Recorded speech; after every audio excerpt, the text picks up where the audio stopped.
Hello, everybody. Welcome to Academy Healing Nutrition's sample lecture and open house on food energetics. We'll just give a moment for everyone to settle into the space. So if you're joining, just take a moment to get comfortable, get some tea. We'll be starting shortly. Welcome, welcome. And whilst we wait for everyone to drop in, we do have a pretty full house this evening. Would love to hear from you guys. We have our chat and the Q&A section. So if you are joining, would love to know where you're dialing in from. If you can let us know in the chat. Switzerland, welcome. From France and San Francisco, amazing. Scotland, Germany, Spain, Dubai, England, UK, Rotterdam, Miami, Chicago, Poland, amazing. It's always great to be connected with everyone. Wow, what an incredible global community. I feel we're covering every corner. Iceland, North Carolina, amazing. Thank you. Ireland, beautiful. Welcome, welcome. So we'll just kick off very shortly from Spain. Hello. Amazing. Okay, so we'll get going then. So excited to have everyone here. It is always, like I said, so invigorating to be connected, albeit in this online world, to such an incredible global community. So thank you for joining us today. My name is Patricia Lopez, and I'm the co-founder of Academy Healing Nutrition's Global Holistic Health Coaching School. And I am joined here by Roger Green, who is the founder and the creator of our school. And he is going to be he's one of the main faculty teachers, but he's going to be giving the lecture tonight. So you will be hearing from him very shortly. But just so that people know where you are, Roger, if you want to say a quick hello. Oh, hello. Hello. Hello, Roger. And then I'm also joined here by my dear Asma, who is in our admissions team. You'll also hear from her later, but if you want to say hello, Asma. Hi, everyone. Welcome. Welcome. And we also have behind the scenes, but very much present with us, our dear Christiana, who is going to be in the chat. We have, like I said, a chat box as well as Q&A. We love hearing from you. So please, chat away and ask any questions. We'll be doing our best to answer live while we can, but we will be also staying after to answer any questions after the open house as well. Hi, Krishna. So great to see you. Amazing. So we have our full team here. We are on Instagram as well, it's at Healing Nutrition. So do ping us there. We love hearing from you and any insights that you have to share. Please ping us there. We're happy to see you. So today we are, as advertised, going to give you a brief intro to who we are, a lot of familiar names, which is always so great to find in our community, but also a lot of new ones so that you know who we are, what are we about, and we'll dive straight into the sample lecture so that you get to learn everything about food energetics.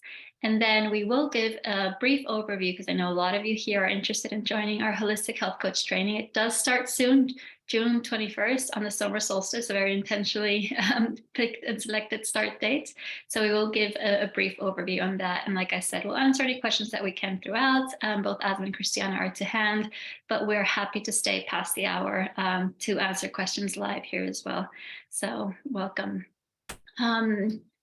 So quickly about us, we're established in 1986 by our dear Roger Green, who you'll hear from and learn from very shortly.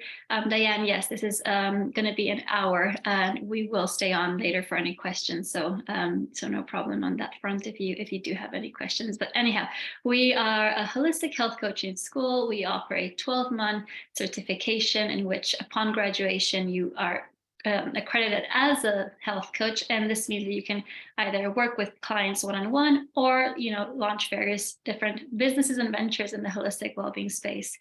We tap into different modalities in this program. We're very much an East meets West, so we look at traditional Chinese medicine, Ayurveda, cultures of longevity, without losing touch of the exciting breakthroughs that are happening in the West, and those nutritional breakthroughs. So a lot of what we do is put all of this holistic learning into practice in a hands-on way. So firstly, you will be cooking with us, you will be making natural remedies, elixirs, etc. So it is very much a putting theory into practice and going beyond just the framework of food as medicine. That is our motto, but we love to give you a very well-rounded toolkit in the holistic health space. And the idea is that you leave after either, a lecture with us, hopefully, or with after attending the training with us, with all the tools you need to really look after your own health and support others in doing the same. So that will give you a little bit of an overview of who we are, and just introducing you again to Roger, he founded the school in 1986. So it's been quite some time that this, beautiful material has come into fruition, into existence. He is certainly a modern holistic health pioneer. He has taught and learned the Eastern and Western healing techniques for 3 decades across 70 countries. So I think he has more miles than any of us here, or all of us here together. And after starting one of the first alternative healthcare clinics in the 70s in Sydney, he then went on to continue to, bring all this knowledge together in this beautiful framework. So Roger, over to you. We're really excited to learn all about food energetics. So I'll be manning the slides for you, but please let me know if you need me to go one way or the other, and we can get started. So I'll go ahead and spotlight you. Okay, well, welcome everybody, and thank you for showing up, because I personally think this subject is really, really important. In the West, we have, in a nutshell, we'll just call it a little bit more like left brain thinking around nutrition. And that's pretty much what we get from our education system, where, it's the classic reductionist theories around the universe that we live in, where we get everything down to something that we can measure and weigh, which, is the scientific methodology, which we all love. But when it comes to food, of course, we're in the West, we're sort of constantly always talking about calories, and we're talking about, vitamins and minerals, and then, of course, various amino acids. And we're really good at that.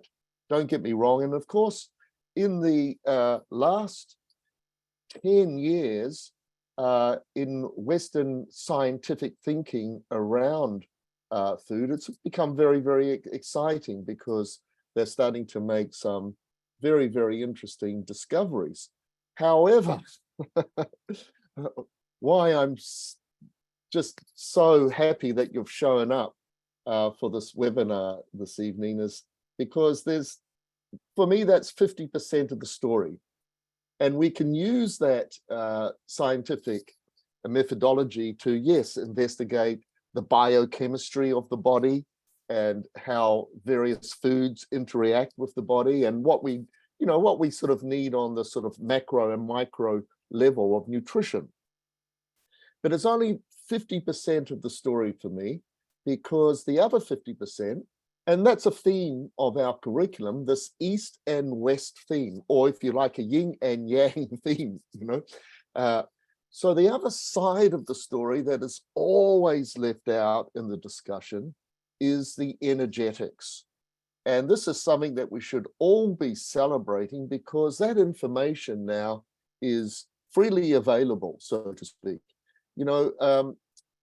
50 years ago, it wasn't in the West. And of course, we had pioneers going to China and Taiwan and India, of course, in the 60s and 70s, and bringing that amazing philosophical and universal information back. We used to have it in the West, so to speak, with our sort of deep esoteric knowledge. And some of that, of course, was kept in the Rudolf Steiner movement, right? But, in the 1970s and 60s, the only thing that was around that would actually discuss the energetics was Ayurvedic and Chinese medicine, and of course, the Rudolf Steiner movement, which was sort of the Western perspective on this. So the point I'm making here is we live in a vibrational universe, and it's not the chaos theory. This vibrational universe has a beautiful rhythm to it and the cycles of nature. And of course, that's truly celebrated in what we call Taoism, or this idea of how nature works, right? Which is a universal thing, but of course, we're going to be drawing on TCM, or traditional Chinese medicine, in the short time that I've got with you this evening, because basically over 7,000 years, they've nailed it into these principles and guidelines, and it's been consistent. They have never had to change anything with this philosophy. And that's what we're going to use tonight to explore what we call food energetics, the sort of the information that you can get from food about how it's going to affect you. Now, in very, very simple terms, that means things like food has energetic properties to it. Now, on a basic level, we know that some food is digestible and some food is undigestible, right? So we always have to be working on our digestive system, so to speak, to be able to take food in and prepare it correctly in terms of the balance and the harmony of that food. Again, that's something that's sort of left out in the discussion, is this whole idea of balance and harmony, right? And people don't have the tools to be able to think that through. And yin and yang, those very, very elegant, graceful, easy to learn tools, enables you to, think about your balance in your body, your community, your region, your particular health problems, your season that you're in, your kind of work that you're doing, and whether you're a male and female, and all of these sort of broad questions that we have in life, right? So let's sort of get into it. I've only got a very, very short time. So what I want to do is introduce you to some of the basic kind of categories that we work with the energetics. So let's go to the next slide.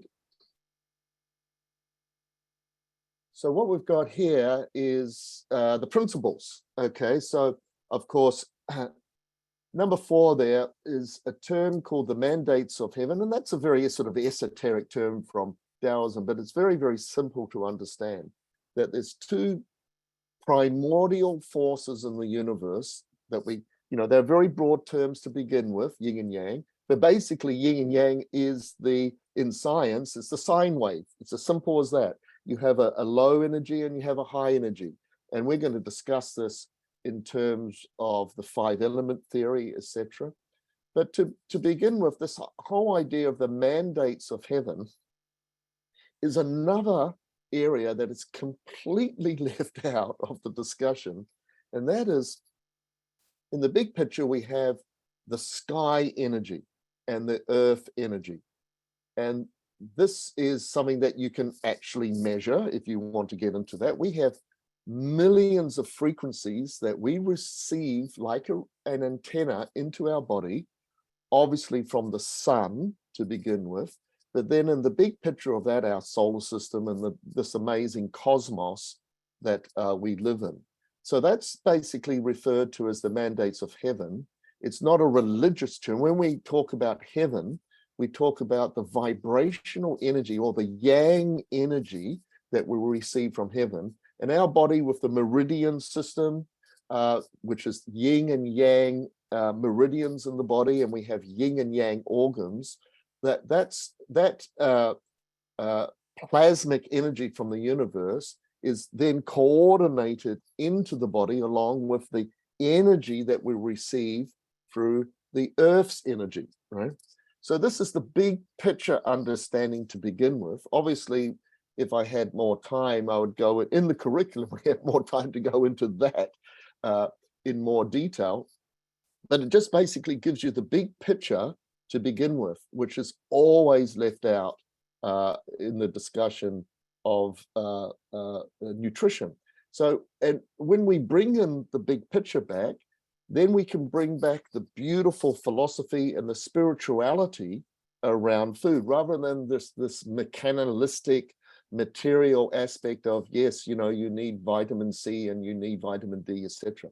That's part of the picture, but I think I think if you really want to start to understand the effects of food, the environment, you have to really start to get a much broader understanding. And that's what Ayurvedic and Taoism and traditional Chinese medicine can give us in the West, so to speak. So this slide here, it's an introduction slide about what we're going to touch on. We're going to be touching on very, very important concepts like the three treasures. So you have heaven, earth, and humanity. This whole idea that the humans are in between the energies of heaven that we're receiving and then the earth energy that we're receiving. And when you think about it, when you just simply look at your environment out there, there's an energy below you that we call earth. There's an energy above you that we call heaven. And then there's everything in between that's resonating with the forces of yang and yin, right? So for those who are new to this, we do allocate the yang vibrational energy to the sky energy, and then the tangible, more earth physical energy to yin energy, right? So on a very, very basic level, invisible and visible, right, is where you can begin. And then if you just simply draw a line like this, and that's the horizon, right? And then underneath here, we've got our planet Earth, right? And then above, we've got our cosmos and our environment and the air and the vibrational world. And then, of course, we've got us and the vegetable kingdom, etc. So there's your basic three treasures just there, heaven, earth, and humanity.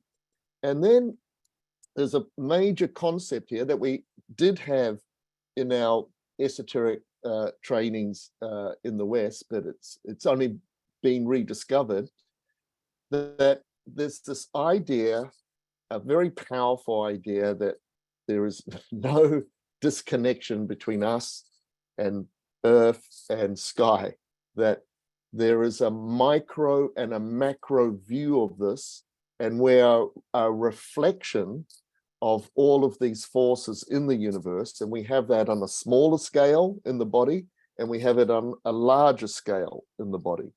Often that's called like a fractal in physics, right? So this idea of the three treasures becomes now, in the terminology of the internal medicine of this becomes your Shen, which is your mental, psychological aspects. It becomes your Qi and blood. So this becomes what we have to recreate every day from our food, air, exercise. We have to always recreate our energy, our life force. And in Chinese medicine, we simply call that your energy in your blood, the deep nutrition. And then the Jing, very, very important. And again, this is left totally out of the discussion. This is a major concept in Chinese medicine, where we have constitutional energies that, it's like, think of it as just all the memories of mother's ancestors and father's ancestors that we have in our body. So it's our constitutional juice, so to speak, right? And in the longevity arts of Taoism and Ayurvedic, etc., there's this idea that we're able to rejuvenate our constitutional energies. And of course, in modern life, with the toxic foods and lifestyle, electromagnetic fields, you know, there's a whole lot of things there that really, really damage your life force, right?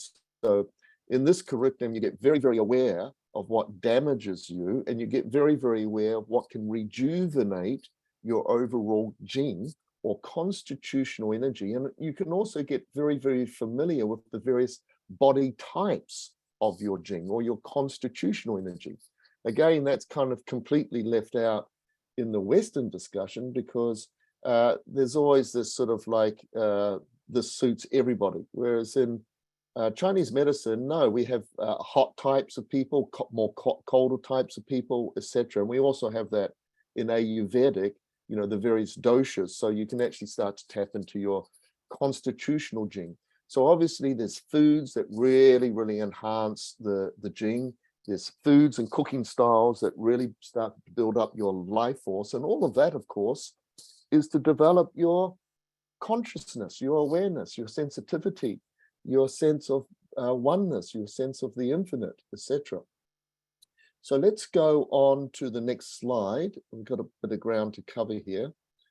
So in the training, we actually start with the most, I call it the kindergarten school of food energetics, where essentially you just stop everything and start again and be like a Native American Indian or an Aboriginal person 60 years ago, or somebody in Europe 60,000 years ago, and wandering around their environment and starting to notice how there's shapes and characters of herbs and foods and animals, and they have a characteristic to them, and that there's this principle of like meets like, and like resonates with like.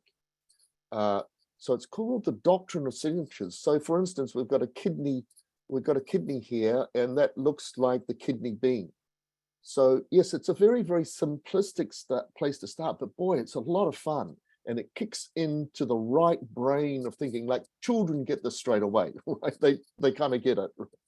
So like you have a green leafy vegetable, and that's interchanging gases all the time and receiving the vibrations of the sun, etc. So when we eat that, what resonates with that is our lungs. So they're the lungs of the vegetable world. So when we eat that, they strengthen our lungs. Just like you might have heard things like walnuts, they look like the brain. So therefore, they're very, very good for the brain. Then, you know, Western nutrition starts to catch up with that, because walnuts are full of omega-3s. And of course, we need a lot of omega-3s in our diet to nourish our brain energy. So there's a whole sort of spectrum of foods that we can get into that's fun in the training, with getting this sort of primitive, instinctive understanding, a more deeper sort of wisdom there, right? And of course, that is the basis of all Western herbalism, right? And it is the beginning point of tapping into the sort of the character and the information that you can get from food before you eat it, so to speak. So it's called the Doctrine of Signatures. It's kind of like a lot of fun to start with. It's the kindergarten school, right?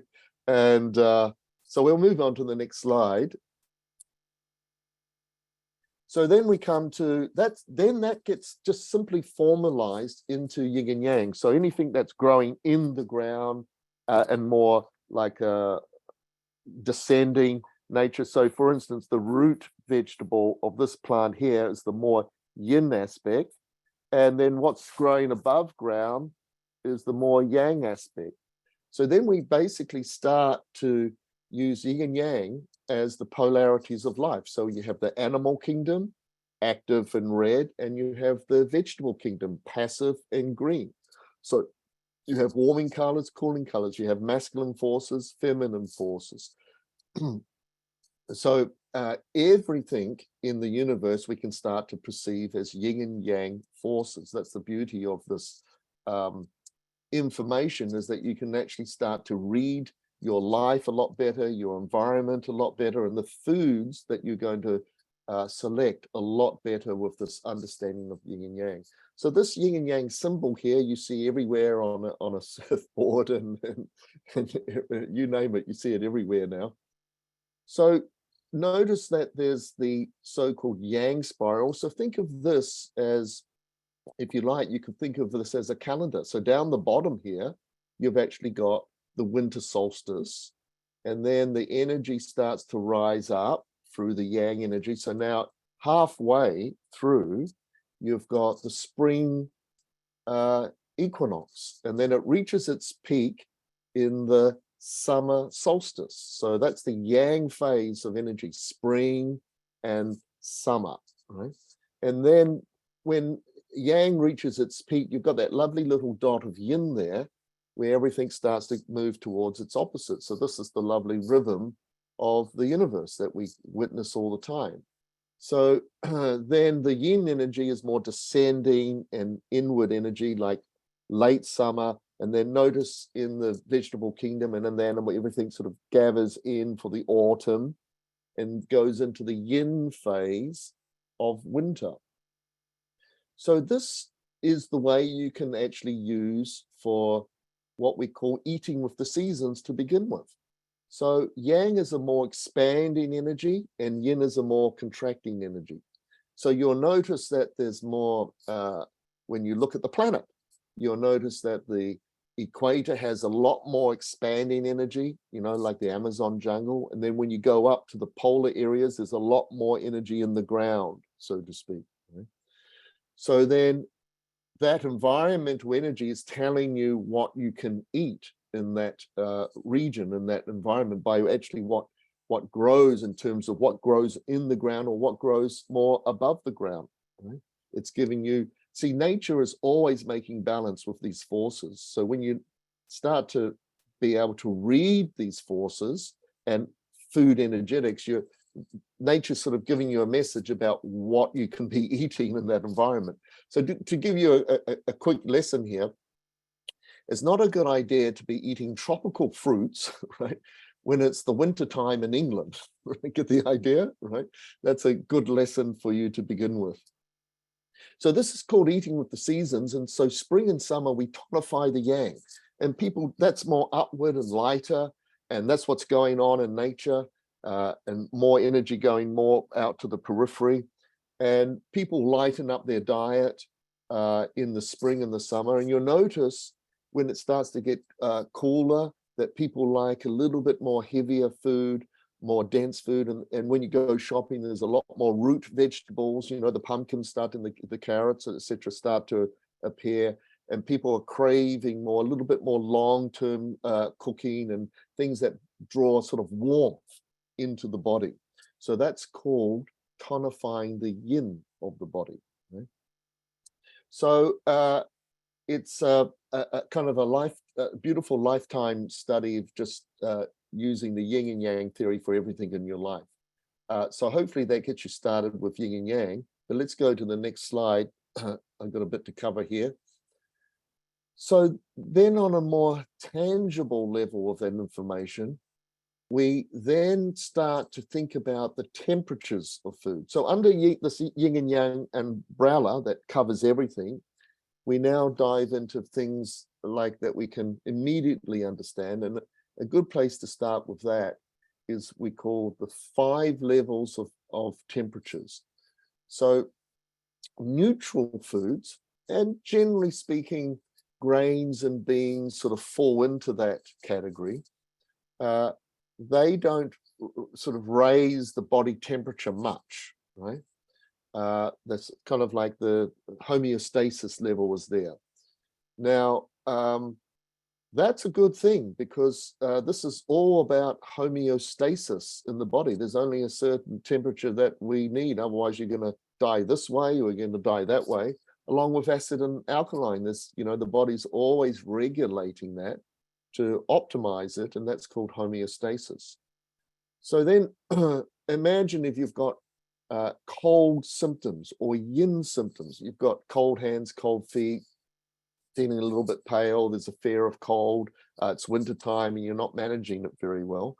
Then you need the warming foods, right? Now, warming foods are things like basil and some of the great, you know, warming herbs and spices, you know, the cardamom, garlic, fennel, mustard, etc. And when you start to cook on some high quality fats, then you're warming up that food a lot more. So you could take something that's yin in nature, like green leafy vegetables, which are more on the cooling side, right?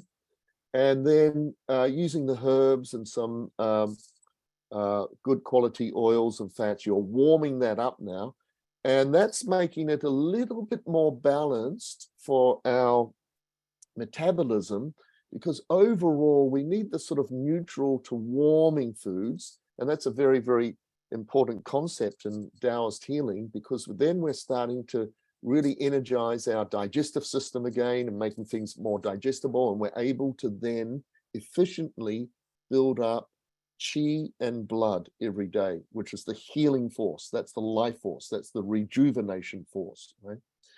So then on a hot summer day, you can use this information. That's when you're what? Craving a peppermint tea instead of a ginger tea. Get the idea? Because peppermint is very, very cooling. And then in the summer months, you might be wanting a little bit more salads and raw food because of its cooling nature, right? And you're making really good balance with the environment now, and you won't be overheating the system. Then on other days, like in the autumn and the winter, you're wanting to apply this so it's more, you know, warming and energizing to be able to deal with those environmental forces. When you travel through Asia, Vietnam, and China, people on the street understand this one. They know that, oh, they will say, I eat this, you know, to open up my pores and cool down in the summer heat. Or I use the ginger in the wintertime because it warms me up, etc. Now, they don't even really understand yin and yang, but on that tangible street level, they really get the temperatures of food. And you get this too. People intuitively get this all the time. They're sort of, when you're following your cravings, you're actually kind of using this concept. We just refine it. You can, with this information, you can really, really refine it for your life. So it's an area that we get into in our program because we start to make various protocols around this one for health conditions, right? We should move on to the next slide. So this one is, again, something that I've just introduced you to, but essentially this is the beginning of what we call the 5 elements. Now, you guys might have heard that thrown around, you know, from books, etc. The 5 elements is it basically is involved in everything in traditional Chinese medicine. So we have the wood, the fire, the earth, the metal energy, and the earth energy, etc. So this is essentially yin and yang just slowed down, right? But what I want to do is like just a sort of a quick little exercise. And that is, if you would agree with me for just one little moment that, you know, we kind of experience the universe in a circle. And we'll put a little dot here, and that's you, me, planet Earth, and everybody is in this little dot here, right? And everywhere in the universe, right down to subatomic particles, what is going on in the vibrational world is very, very simple. There's a low energy here, right? Or if you like, you can call that like a low voltage. And then there's a high voltage here, or high energy, right? And we essentially move from a low energy to a high energy, and then from a high energy back to a low energy. So I think you guys can agree with that's the way the universe actually works. And so if that's the big picture, and we're here, then there's an energy that's halfway here. See this? Kind of like equal yin and yang, but expanding here. And then from here, there's an energy that's sort of equal, but like this. Hopefully you can see that. So here we are at the center here. And this is like in the more Taoist arts and martial arts, etc. That's called the Tai Chi, right? It's the center. We all have a Tai Chi, a center of these universal forces that holds everything together. And then we start to experience an energy above us, an energy below us, right? And these two energies, equal force energies here. And this is the starting of the 5 elements. It's a primordial force in the universe first, because when you think about it, that's the way everything's operating. And then, of course, we've got that in our body, right? And so this energy here is poetically called water energy, because it's like the winter time, it's a dormant time. It's like water always reaches the lowest ebb. This energy here is called wood because it's rising energy, like the spring, like the morning time, right? It's right, chi is rising again. Right? So we poetically call it wood because it looks like a tree sort of dominated by that energy. And we call this the fire energy because it's the most active phase. These arrows express it all, right? High voltage, high activity, like the noon of the day in the 24-hour cycle, or like the summer solstice. So that energy is very, very strong and expansive.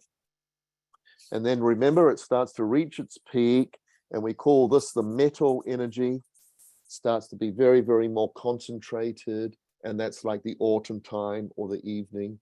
And we're back now to nighttime or winter time. And at the center is us, and all of humanity, or at the center is your earth energy.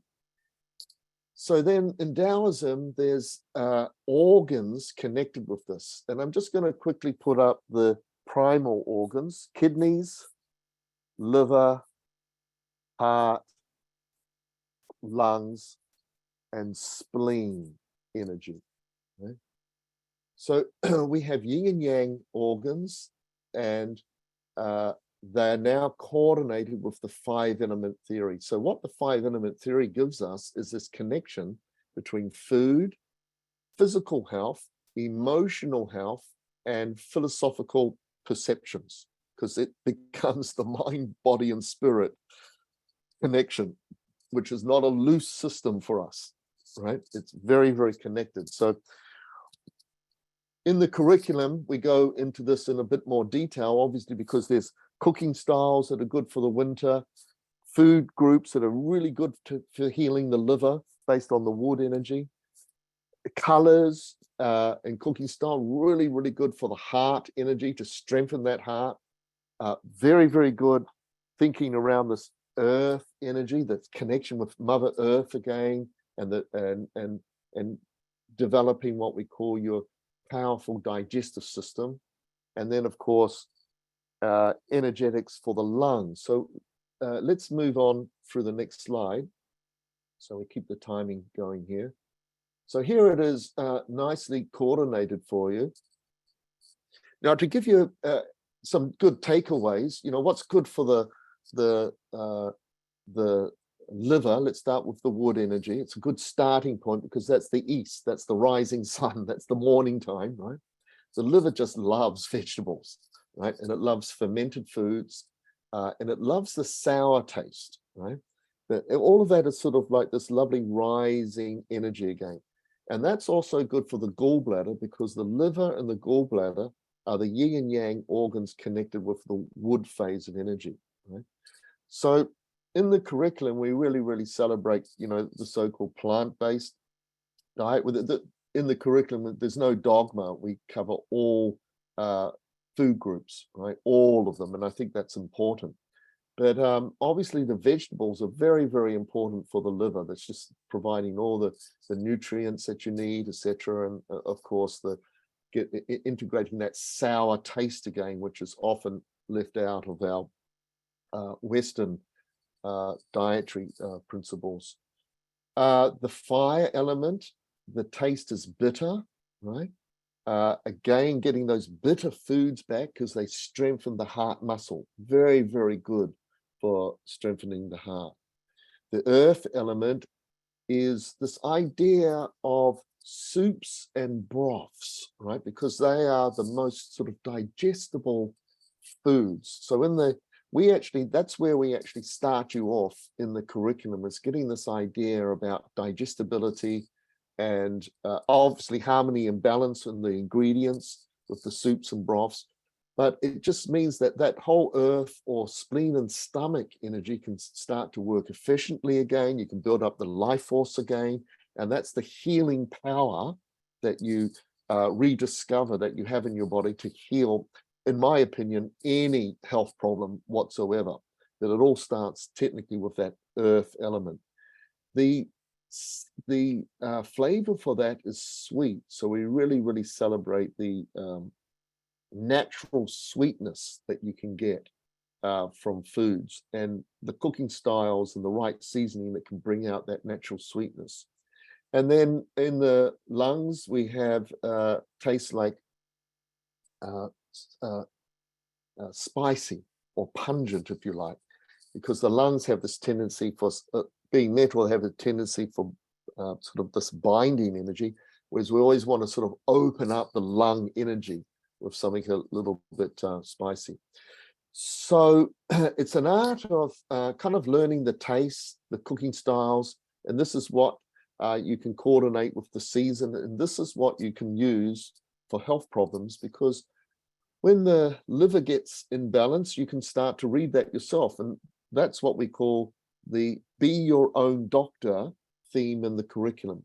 Or when the heart gets in balance, there's signs and symptoms that come up that you can read. Or when the earth element is not working very well, there's signs and symptoms. Just, you know, you only have to learn about 7 or 8 of them for each element, and that's pretty much, you've covered 99% of clinical work on the planet, right? Like when the kidneys get weak, you have problems with sleep, with libido, with reproductive organs, with the bones of the body. All of these sort of things is in the curriculum. We have a module called health assessment, this idea of being able to tap into the way you're feeling, you know, the tongue when you look at it in the morning, your complexion, signs and symptoms that come up, and then start to coordinate it with what's going on in the body in terms of, am I getting too yin, am I too yang, overheated, or is one of these organ groups getting affected? We better move on to the next slide. So there's a bit of detail here that good quality vinegars are a good place to start with healing the liver. Getting those bitter vegetables back in your diet, very good for the heart. Don't underestimate the power of bitter. As you know, the number one sort of killer in the West is heart disease. Second is, of course, cancer. So people have kind of lost this knowledge and wisdom of how to keep the heart energy very strong.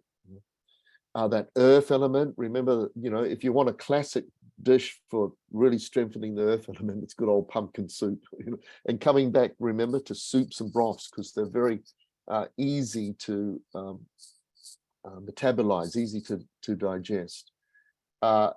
With the metal, we love things like horseradish and mustard, etc. And then the alchemical art of strengthening the water or the kidneys is getting to know these very strong Jing foods.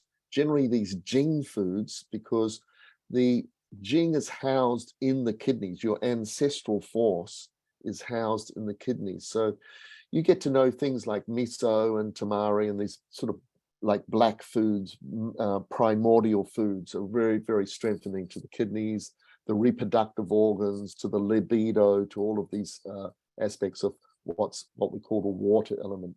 We better move on. So there you go. That's a lovely little, yes, over the yang side is the warming, more hot nature. In the middle is a nice balance of yin and yang. And then things like the more cooling aspect. Remember, we want generally sort of neutral to warm, right? Overall, but then we can enhance it with various dishes depending on your condition and the season, etc. So moving on.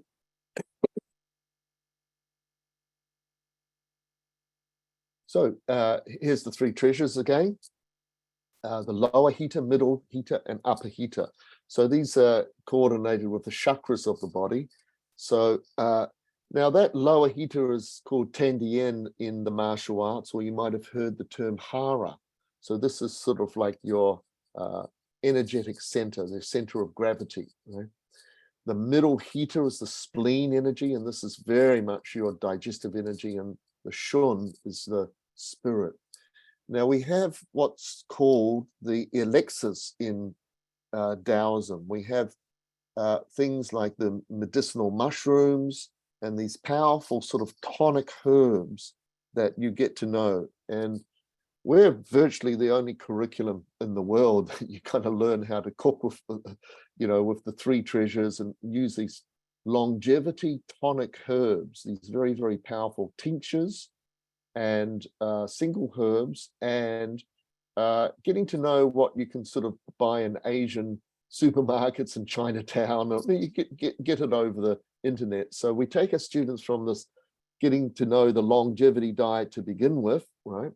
And then we take you to the next level of powerful tonification with the three treasures. And we call that sort of radiant health. It's a concept where your health becomes like not just ordinary health, right, that people have, but it means that you can deal with a lot more stress. You can deal with, it gives you the energy to pursue things that, that idea of follow your bliss, follow your dream, follow your goals, right? It gives you that sort of extra deep reserves when you get to know how to use the three treasures and the elixirs, and some of the superfoods fall into this category. And so what we've done with the superfoods, and we're the pioneers of all of that. We've been around for 40 years, remember, that we show people how to make drinks and broths and sort of potions to restore the Shun, or the blood and the Qi, or the Jing. So that's an important module in the training. Gonna move on. Okay, little illustration here. Jing, remember your primordial constitutional energy. Next slide. We better keep it moving, Patricia, because I'll run out of time soon. Yeah, keep going. There's your Qi and your blood. Next slide. And the Shun. So remember, consciousness, higher self, you're linked to the infinite. It's also your mental faculties. So we call this the longevity diet because we really, really mean it. It gives you, see, technically we're designed to live to at least 120 years when you kind of manage your Qi and your blood and your digestive system and etc. So but to achieve that longevity, you really need to understand the herbs, the tonic herbs that go with that. Now, so the key principles here, you all heard the idea of nutrient-dense foods. So what we do is, in the first module, there's like virtually a whole day spent on going through these categories that I've introduced you to, and just more examples are used. I've given you some of them this evening, but so on one hand, you've got the energetics, and then we have a whole day where we go through the ingredients of the longevity diet. So this whole idea of nutrient-dense foods, there's a lot of foods there that we need to talk about. Like grains, beans, of course, nuts and seeds, and of course, high quality fats and high quality animal foods, etc. The curriculum is very, like, there's no dogma. So we always say, if you're vegan or vegetarian, we're going to show you how to do it better. If you're a meat eater, we're going to show you how to do it better, right? Even with like using yin and yang now, if you're eating meat, it's very appropriate to have some, which is yang in nature, it's very appropriate to have what? Some raw food with that, or which is yin in nature, or lots of vegetables with that, right? So little slivers of meat with some green leafy vegetables is a lovely balance of yin and yang, so to speak. Get the idea? Very much into the local organic, wild harvested, because of the chi there. And, we have to always deal with environmental toxins now. There's so many toxins in our food chain. So we have to become very, very aware of where we're going to get our food, how you're going to spend your hard-earned money on food that should be nourishing you, not destroying you. Right? We're a curriculum for 40 years that have been teaching our students how important high-quality fats are, and this has never been the low-fat diet. Now, you folks might notice that Western nutritionists, some of them, not all of them, are starting to catch up with what we've said for 40 years. Well established in the literature around cultures of longevity. There's been some good writings from the 1920s. I don't bother with the modern stuff because there's too much agendas going on with the way they look at cultures of longevity. In the 1920s, there was good studies, with particularly some people who traveled there and good authors, where they were able to visit cultures of longevity. And these people lived well over 100, had happy temperament, supportive environment, healthy children. I always say that's the proof in the pudding. So it's very, very important to examine cultures of longevity. And in their diet, of course, they had high quality fats and oils, right? And in Chinese medicine, we never had a low fat diet, which is kind of, because the fats and the oils, that's how you build your hormones. It's the way you build your deep jing, the deep juice of the body, right? That's from fats and oils. So we go through how whole various qualities of fats and oils, and we've been saying for 40 years, watch out for all the seed oils and all of that. And everybody's starting to catch up. This is where my little arrogance comes through, guys. It's always on this subject, right? It's like, oh, people are starting to catch up with us, finally. Right? Of course, we really celebrate things like seaweeds, right? We have a low mineral basis to our soil now, right? And so the trick of the trade here is to start to incorporate seaweeds into your diet, because they have all those macro and micro minerals that you need, all those trace minerals. And when you get deficient in these minerals, all sorts of health problems start to arise. So we call this a high mineral, enzyme-rich longevity diet, right? And that's why the cooking classes and cooking instruction is just so important. I've been running a cooking school for 40 years, right? Because this information, you're saying, oh, seaweeds are really, really healthy, and people go like, seaweeds? you got to kind of instruct them what to buy, how to incorporate them, how to use them so they become tasty and nutritious, etc. Very, very important. If there's another take-home thing from hanging out with us to this evening, is like, start eating sea vegetables, my friends, right? If you want to live to 120 and not get degenerative disease and pursue all the dreams of your life, yes, start eating sea vegetables, incorporate a little bit in your soup, get that kombu and put it into your stock, right? Start it tomorrow. Now, tonic herbs, I've mentioned that the secret to longevity is that you don't need to know the 360 herbs that we use in sort of Taoist, herbal medicine. You only need to know 7 herbs that you can put into your cooking from time to time, and how to use them to, strengthen the 5 elements, strengthen the immune system. Another thing that's taxed a lot. So when you get to know the tonic herbs like the reishi mushrooms, etc., the medicinal mushrooms, etc., is one category, very, very important. We get into protocols, obviously, around fasting. We've been talking about how you can just do very, very simple fasting, or what they call intermittent fasting. We've been talking about for 40 years, where it's quite important, not to eat late at night. Important a little bit like in the morning, if you can do something active and then have breakfast. But we're all kind of different. In the West now, we've got all these sort of new concepts coming out, and people always sort of they think, oh, that's a great idea, and they take it to the extreme. Another important concept that we get from Yin and Yang is understanding the middle way, right? The flow of life and how to just get things like a natural balance going on there without taking yourself through these extremes in dietary behavior, right? So, but we certainly take you through all of the instructions around protocols of detoxifying, fasting, etc. Overall, it's a curriculum of food as medicine. That's the focus for the year.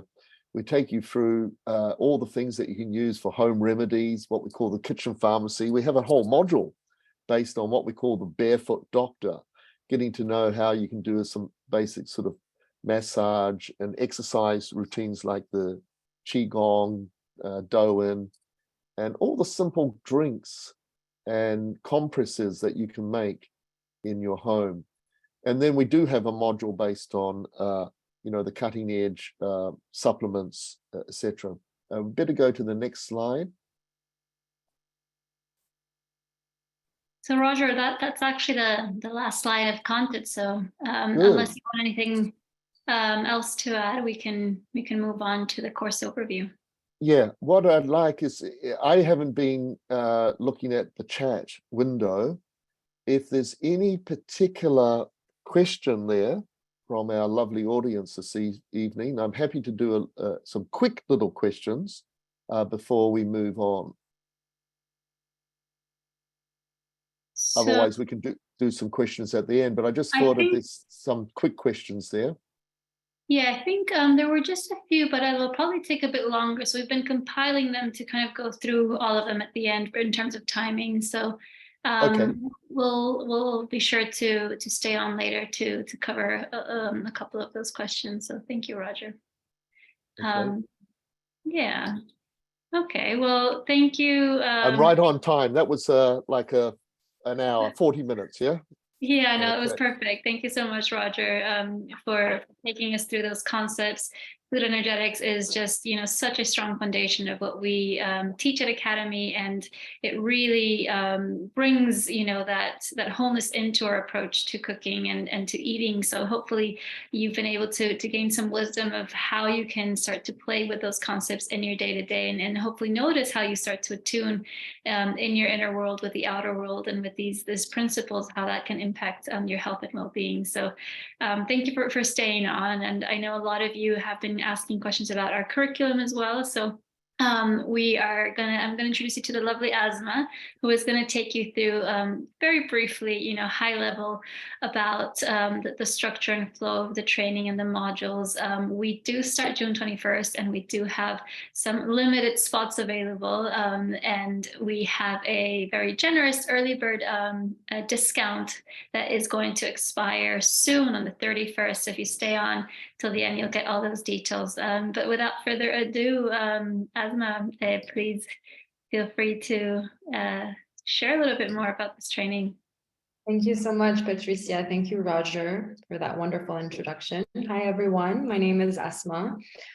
For those of you who don't know me, I am the admissions coach and the student support at AHN, and I'm also a former student of the Academy. I've done the training myself a few years ago. So just wanted to say hi. I see some familiar names. I have been in contact with some of you. Also, just wanted to mention, for anybody who wants to learn more about our training or has any additional questions, I am currently taking in student calls, so you can book a call with me. We can get to it, and I'm happy to support you during this time. But yeah, I just wanted to get over here and basically tell you a little bit more about our course structure and format.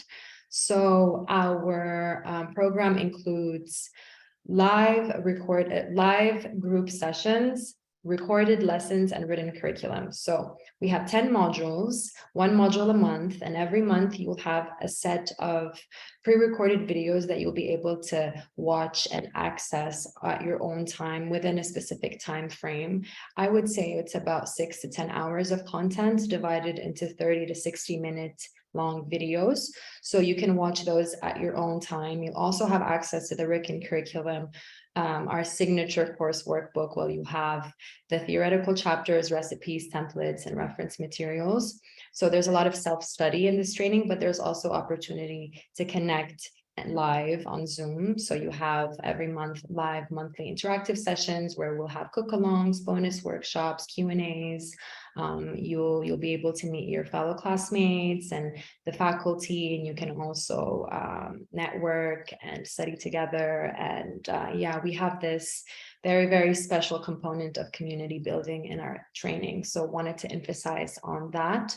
Also want to mention that we even offer you the opportunity to meet in person. So it's not just online. Once a year, we organize an in-person retreat where our students are invited, our faculty is there, and it's such an incredible offering. We'll get to that towards the end of this, this open house, but just wanted to mention. We can go on to the next slide.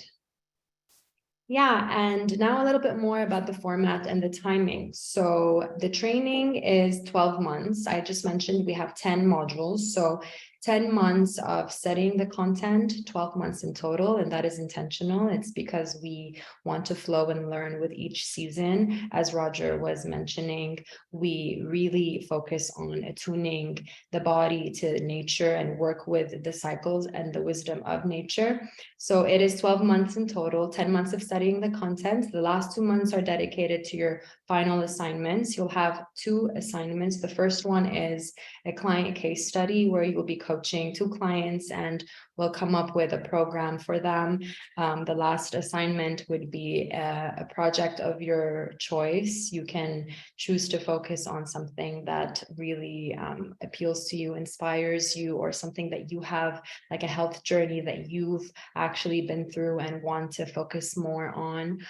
You have all the freedom to choose what that project is going to be. You'll have 2 mentoring sessions with our lovely cooking instructor and Academy herbalist Inga, and you'll also have group mentoring sessions online. Throughout the training as well, you'll have practical assignments. These are not graded, but this is kind of a way to keep applying everything that you're learning at the Academy. So you'll have like little homework of making the recipes that you're learning in the cook-alongs, fermentation projects, you know, just posting that online on the student webpage. And yeah, throughout the training, you'll have a lot of that. But the main assignments are the 2 assignments that I mentioned. Towards once you finish the training, you will become certified as a holistic health coach, and wanted to take this time to share with you all that our training has been accredited by the following accredited organizations. We have the International Guild of Complementary Therapists, the International Practitioners of Holistic Medicine, the American Association of Drugless Practitioners, and the Holistic Services Insurance. So our students practice from, we have students from all over the world, and they can practice in Europe, in the UK, in the US, in Australia, you name it. Our training is accredited and recognized internationally. So I wanted to share that. If you want to learn more about our accreditation, please feel free to send us an email. I'm happy to send you the list or hop on a call and clarify any questions you have.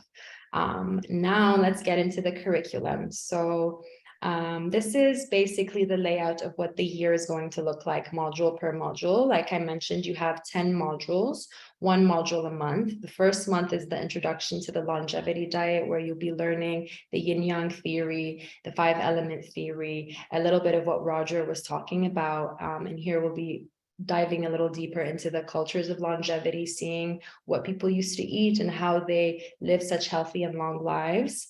Module 2 and 4 are cooking modules. So wanted to mention that almost every other month is a cooking module, and this is mainly to apply everything that you're learning. So you're receiving all this information, but you will be also learning how to apply it to your day-to-day life. You'll be learning how to make incredible medicinal recipes. And yeah, the cooking is a very big part of our training. Module 3 is the health assessment. So that's kind of where we get into the body constitutions, a lot of what Roger was talking about. And it's just so interesting for me to see how not many of you are familiar with that. So that month is really dedicated to identifying the body types, the constitutions, the needs, and how to kind of get to the root of certain symptoms or imbalances present in the body and how to heal them naturally through food, herbs, recipes, and lifestyle changes. We have the tonic and herbal elixir module, module 5. We'll be teaching you about herbal medicine, how to weave that into your healing journey as well. You'll be making incredible immune supportive tonics and beauty tonics and longevity drinks. The Barefoot Doctor, well, you'll be getting into more practical works. You'll be learning a lot about acupressure points, ancient herbal compresses and recipes, at home recipes that you can make for yourself or your loved ones. And you'll be learning Tai Chi, Do-In exercises, working with the breath and the body. So it's not so much of a lecture module, it's not a cooking module, it's a more practical module where you'll be kind of, weaving all of that in. The module 7 is the longevity supplements and biohacking module, where you'll be learning a little bit more about the modern day cutting edge research around longevity and supplements. The module 8 is cooking with Chinese herbs. So you'll be learning how to weave in traditional Chinese medicine herbs into cooking, and you'll be learning how to make incredible stews and recipes that can really nourish you from the inside out. Module 9 is the Ayurvedic module. So you'll be introduced to Ayurveda and learn a little bit more about that throughout the year. You'll be getting into the body constitutions through the Ayurvedic lens. Ayurveda and traditional Chinese medicine are very similar, and we're going to teach you basically how to work with both and have both in your practice and understand both. They can be complementary, so it's not just one or the other. You can learn how to weave them together, and it's so life-changing when you learn how to do that.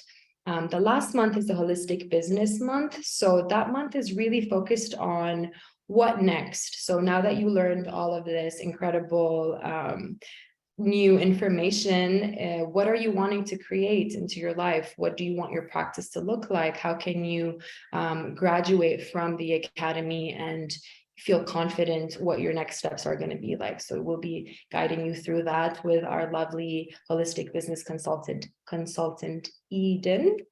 Yeah, so that's kind of a little overview on what the year is going to look like. I'm happy to go in more depth later with anyone. If anybody has any questions, or if you want to book a call and want to learn more, you can always reach out. On the right over here, we have our lovely faculty.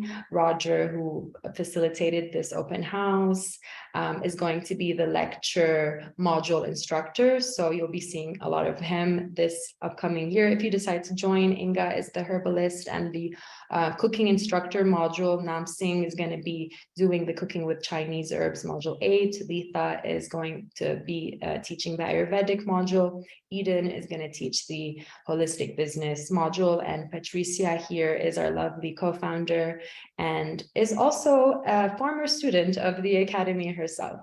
So yeah, this is the overview of the curriculum.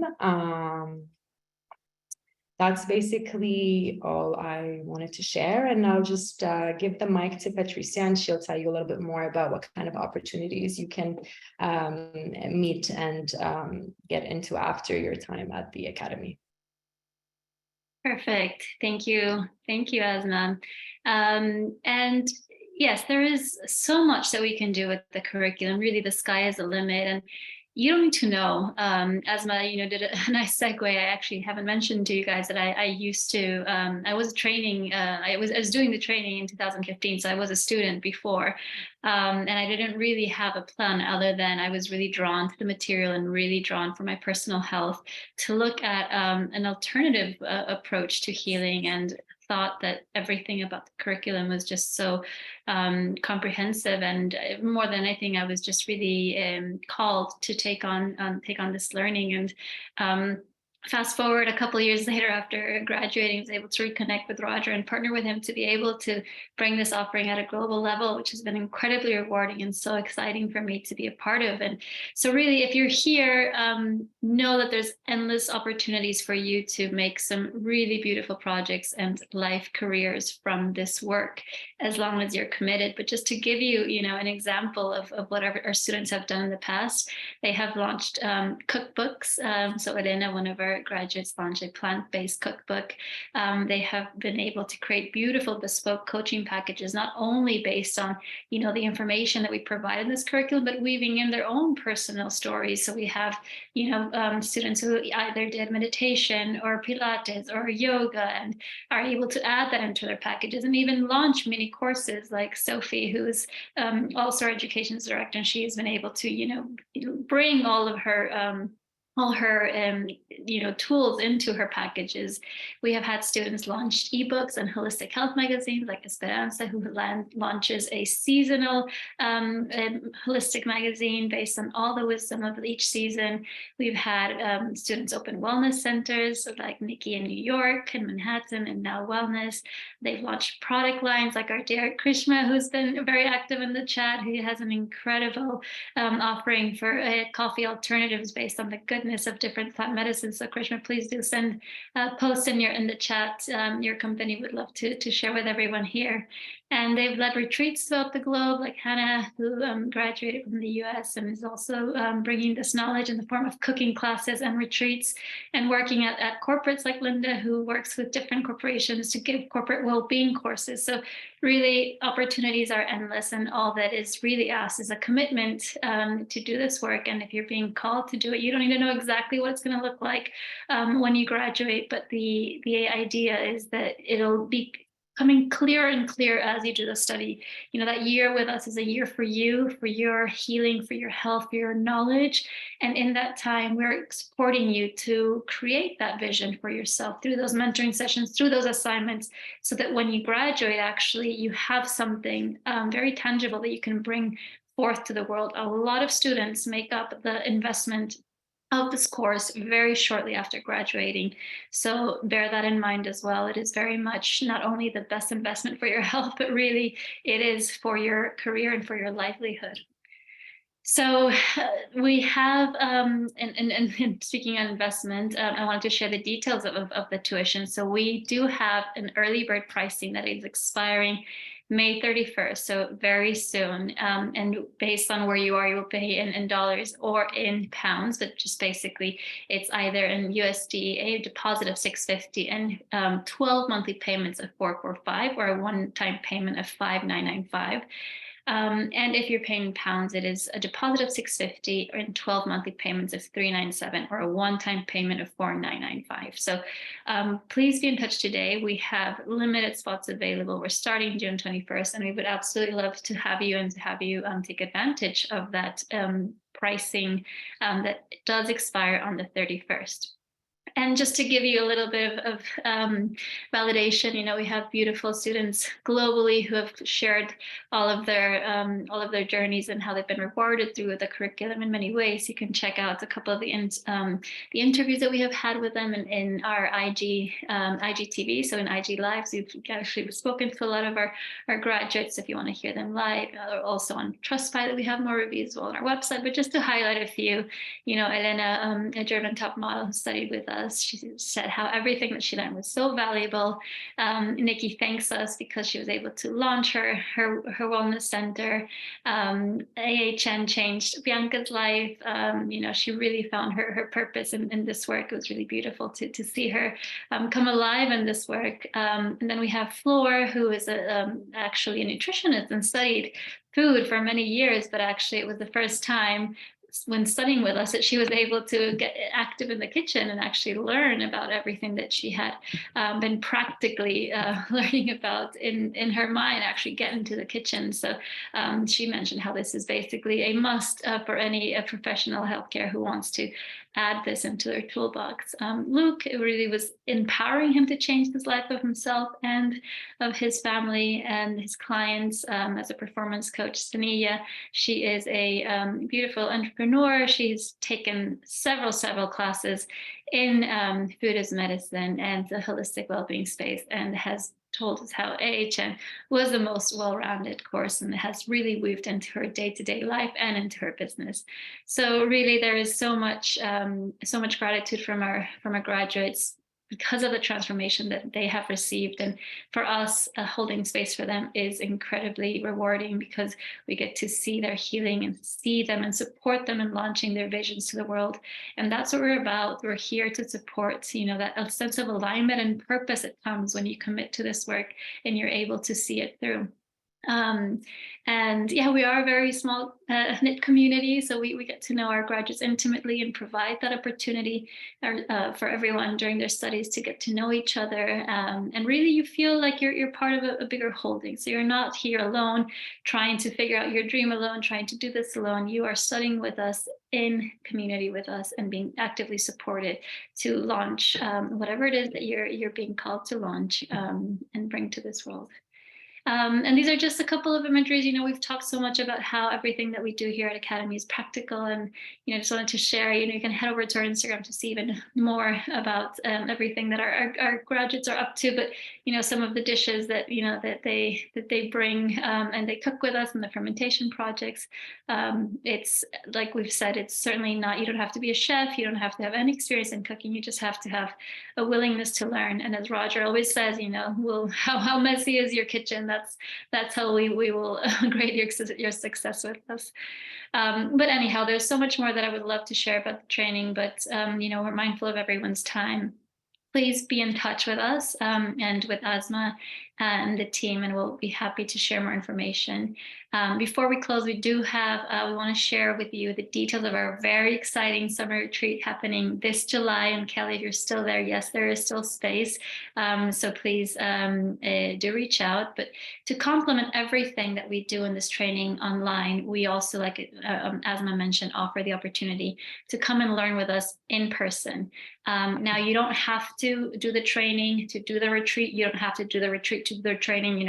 These are both kind of offered as individual offerings. However, it is an incredible opportunity if you're able to do both, because you learn everything in the training, and then you get that kind of added goodness of learning it in person in the retreat. So Roger, he's been working very hard to put this beautiful experience together. So I'll let you go through this quickly. And I have 2 slides here, just giving you a brief overview, and then a sample day. So Roger, if you want to just walk through this, the retreat. Sure. Do you actually have the website in the next slide as well? The website for the retreat, or? We'll ping it in the chat right now. So Christiana, if you don't mind just adding that to the chat. LongevityWellnessRetreat.com. You'll find information for this. If you go to the Academy's website under events, you'll find also the link. We have a separate website, you see, because it's such an extensive program at the summer retreat that we've got another website, LongevityWellnessRetreat.com. And you'll find a wonderful 3-page brochure there. So essentially, we've got all of the faculty teachers there. And you see, we're very grounded, very practical. There's a lot of nutritional course, and they just go on and on and on about what you can, but they never show you how to do it, right? And we always show you, if we introduce you to an idea in our training, we follow it up with how to integrate that into your kitchen, into your life, into practical things. I always joke that people can study nutrition and still not know what to cook for breakfast. Our curriculum, we show you what to cook for breakfast, right?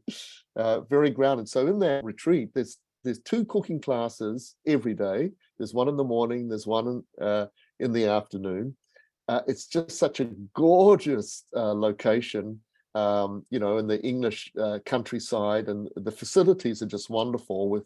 It's a 3,000 acre, retreat site, and a gorgeous old 900-year-old house, but with also cottages dotted around, with a $6 million Avalon spa. So it's sort of old and new dynamics. And we're going to be having an exercise program in the morning with Lifa, Nam Singh, and myself, and with Sophie. So we've got the yoga, the Qigong. We've even got a barefoot doctor. We've got Nam Singh teaching some old Taoist healing techniques, etc. So that's the morning slot. Then in the morning, we've got Inga teaching 3 classes. We've got Nam Singh teaching 3 classes. We've got Victoria Phillips from Sydney, Australia coming, and she's just remarkable about how you can make, how you can get just really creative in the kitchen again, with making sauces and all sorts of things, just to make things really, really tasty. This only works if the food is just like to die for, to live for, I should say. Then in the evening, we have a whole range of lectures, from cutting edge knowledge to biohacking, which we're also sort of some of the pioneers in this curriculum. We've always been about 20 years in front of everybody, right? And so we've got a whole good mixture of biohacking going through the various technologies. So very grounded, as well as, cutting edge. And wonderful meals prepared. So what can I say? It's a unique experience. All the faculty members are there. All in one place. It's a 1-week course. It's open to everybody, right? And there's only 20 places left, so it's getting a little tight. We've got cottages left, and we do have some of the more pricier, beautiful. I call them the best bedrooms in England, because in the Broughton estate, there's like 5-star bedrooms, like the Downtown Abbey experience. You'd pay 3 times that price for that kind of room down in London. So it's still a really, really good deal. So when you go to that website, you can check out the brochure, you can check out the timetable, and then there's go to the rego form and at least fill that out basic style. And then that comes to me personally. I work with each individual, helping you settle into the accommodation, answer any question you have. So if you fill out the rego form, send it through to me, I'll tell you what we've got available in terms of accommodation left, and you guys are entitled to some discounts, and you can always put that through the registration. So I think I've covered everything with the retreat. It's easy to get to. You just you get to London, you catch a train up Leeds, then on to Skipton, and then it's just like a 5-minute taxi drive. We've got people coming from all over the world, so it's going to be fun. Big fun. Fun. Yeah. Thank you, Roger. Yeah, it'll be incredible. Literally 8 teachers flying from all over the globe. Myself and Asma will be there. Incredible community of students and non-students will be there. So like I said, everyone's welcome. But if you are booking in for the training, then you do get a $650 discount to attend the retreat. So all the details can be found on Longevity Wellness Retreats, like Roger mentioned, which is on our website and the events section. And then I'll just say, anybody who's in this webinar this evening, if you go to the registration form, just put down in the discounts, you go attended webinar, sorry. Mm-hmm. And I'll give you the early booking rate. Even if you're not a student, I can give you the early, because that's sort of past now, but I can, there's some deals to be done even if you're not a student of the academy. Yep, absolutely. So thank you so much, Roger. So, that's pretty much it from us. We will stay on to take a couple of questions that have come through. Happy to discuss them live with all of you now. But, just to close off, we always say, are you ready for a fresh start? And then truly education is such a powerful tool. And what we are teaching in this curriculum and what you can experience in our retreat is true medicine, not only in the nourishment of your body, but truly in your soul. And this knowledge is so needed in this day and age. And we thank you for coming and, taking time out of your busy schedule to learn more about this. And please continue to dive in. We share often in our newsletters different tips and recipes, and we host these regularly. So even if you're not, diving into our training at this moment, please do continue to commit to this knowledge. Food as medicine is so powerful, and we really believe it can change the world. We really believe everyone here has the power of doing that. So, but if you are feeling called, to take that step, listen to your heart, listen to that calling. I know it's scary. I have been on the other side as well. But if you commit to that, truly, it can be completely transformative, as you've seen through the examples of so many of our graduates and so many of those in our community. And what I experienced myself, it was an opportunity of pure healing and alignment. So do reserve your space. You can apply at our website link above. We have put in the call link to speak to Asma, who will be so happy to hold space for you, answer any questions that were unanswered. So just check in and see what you're thinking. And our dear Christiana as well is to hand. She is reachable at apply@. So you'll be hearing from us with the recording and giving you all the information that you need that we discussed today. But other than that, just a reminder that we have that discount expiring May 31st. So now is the time. So thank you so much. But before I close off, Asma, I know there were a couple of questions in the chat. Let me know if there's any that we can pass over to Roger. I want to make sure we give some time to discuss them.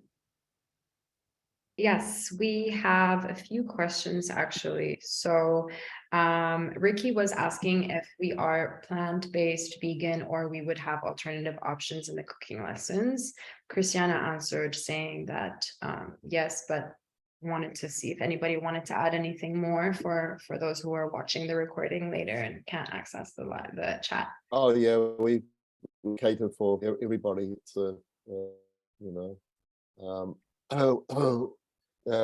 we're always doing sort of quite a broad spectrum of dishes. As I've said, we have no dogma, so we look at all of the food groups, and in all of our cooking classes, there's room for everybody. Yeah, and so we, vegan, vegetarian, meat, it's all the same to us. We just get into it, and everybody's happy. Yeah, there's lots of very broad, inclusive experience. Yeah. And I've seen, Diane, you just asked how long are the 10 recorded lessons. So each module, it depends on the content, but you can expect between 6 to 10 hours of content, and you have about a month to review it, or it's recommended that you review it in a month's time. But those are divided in very short and digestible, 35, 45-minute videos based on different topics, and each topic thereafter is a little bit of a recap. So it's scheduled for you to flow really nicely and easily with the curriculum. And we have those live on Zoom Q&As to couple that. So you're absolutely not studying alone. You're coming back and, meeting live with Roger, meeting live with Inga, whomever was hosting the material. You have Q&As, and then we come together to either cook or do some practical elements together. So there is very much that coming together, like that yin and yang, of studying on your own and being in community. I'm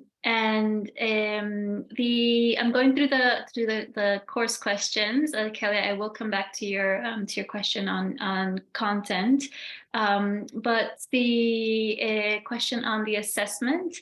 So basically, the main curriculum or the main assignments that you need to complete in order to be to have our certification is to have coached some case studies so that you get an experience of what it's like to to have someone and see their story and be able to understand based on the framework that we provided how to best support them, and also then to create a little bit of a coaching program. So basically one is just meet any client based on whatever condition, and the other is, okay, what is a condition that you want to work with? So for instance, we had someone who was focusing on gut healing and did a gut healing coaching program and kind of is able to create something more bespoke based on a particular interest.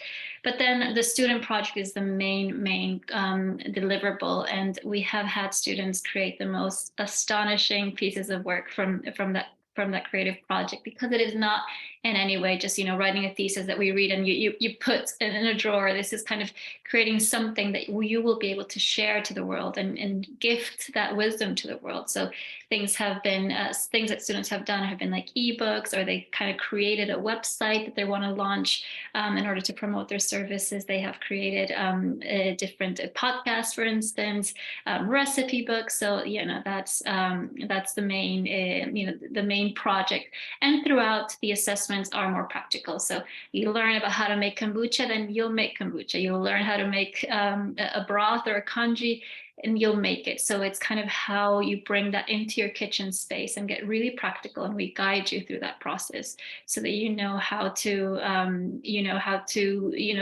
use the right equipment or where to source things. So that's the flow of the assignments. Very practical and very useful. So I hope that answered your question, Tamara. And just checking, Asma, were there any questions on the curriculum before we move on? Because I know there were some questions on, like, for example, Kelly about menopause, etc. But is there any other questions unanswered around the curriculum?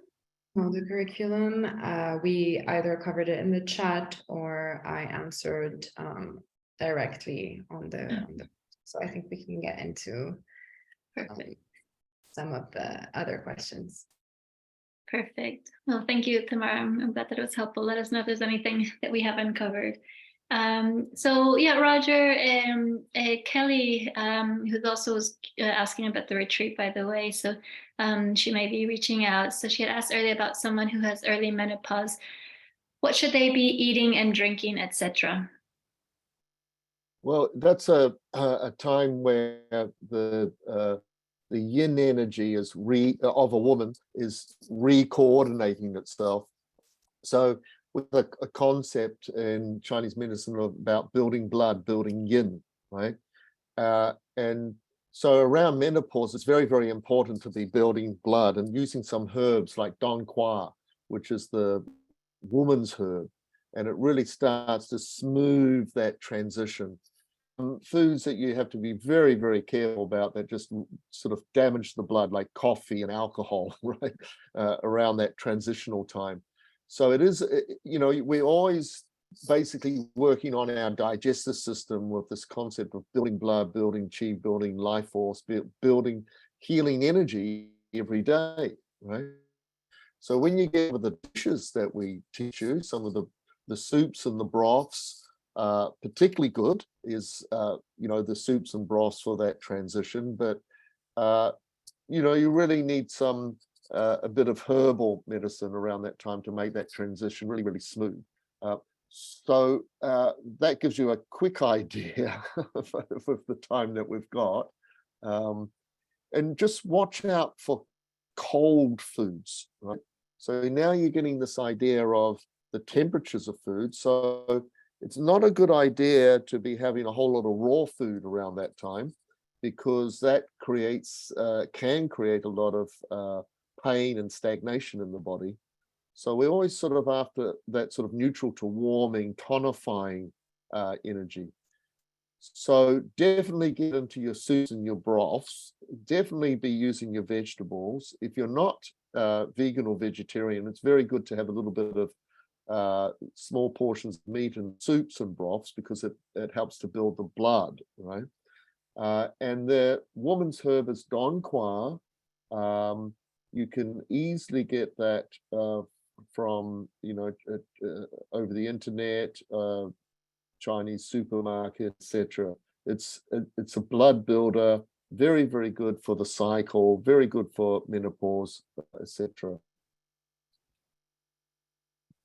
Thank you, Roger. And Asma, I think you had 2 more questions. If you want to. Yes, someone asked about migrating and traveling and how to keep the balance when going to different time zones and countries. Oh, I love that question. Because you're talking to somebody who's, I think, they've done 6 million miles of traveling over this globe and never got sick and was always able to turn up and taught in 70 countries. Here's the trick. It's very, very simple. You go from a soup to a soup to a soup. That's my answer, because you can always find a good soup. The second thing is, when you're in Rome, eat like the Romans. So, sort of seek out the traditional restaurants, that kind of thing, right? And then third, Japanese food is really, really good, generally speaking, all over the planet. So the thing about a Japanese restaurant, you can always get some pickles, some raw fish, miso soup, some sea vegetables, some lovely veg, all of that sort of thing. So, and then when you're traveling, you see, that's yang nature traveling, right? It's not yin. Yin is in a cave meditating, get the idea? So watch out for too many yin foods like that upset the blood sugars, right? So things like too much fruit, right? And that can space you out if you just eat far too much fruit. Fruit needs to be thought through very carefully. And in this curriculum, we think through that very, very carefully. Dried fruit can be very good, though, for traveling, and always have your nuts and seeds and dried fruit and some of the superfoods. And the good news these days, you can always take some of the longevity teas that we train you in for traveling. You can take things like instant miso soup, and you can take some tinctures with you that you can put in soup that just give you a lot more energy. For instance, there's tinctures of ginseng that you can take. Very, very good for traveling.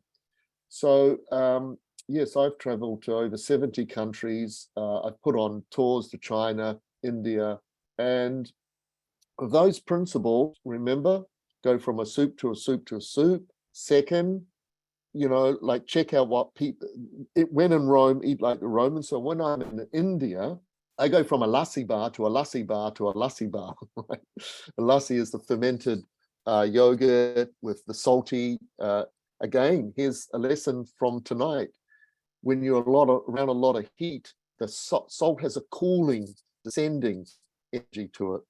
And the yogurt will always build up the fluids. So I went from a lassi bar to a lassi bar to a lassi bar, and always after bland food in India, and never got sick. Right?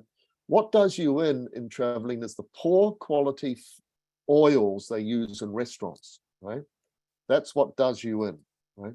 So that's what you've got to be careful about. That's why getting to a traditional restaurant or getting to Asian food is very, very good to eat on the road, Chinese, Japanese, etc. Because you can always get lots of good, warming sort of vegetable dishes and soups and broths, right?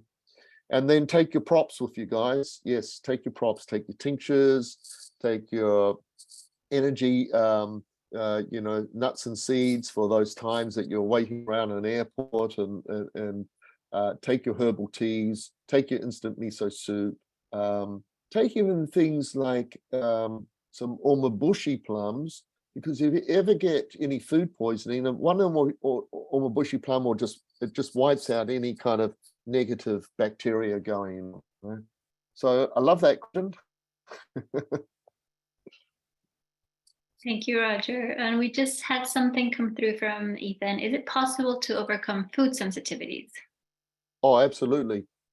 There's two things going on there: a weak digestive system and liver qi, right? And so when you get the quality of your blood stronger again, and that has a healing action, when you get to know how to really strengthen the digestive system. Here's the deal with the digestive system. We want it strong. We want to be able to transform food into qi and blood efficiently. And then those components going into our cells, our organs, our immune system, our brain chemistry, right? It's all about now the qualities of food and how to transform them, which is the art of cooking, right?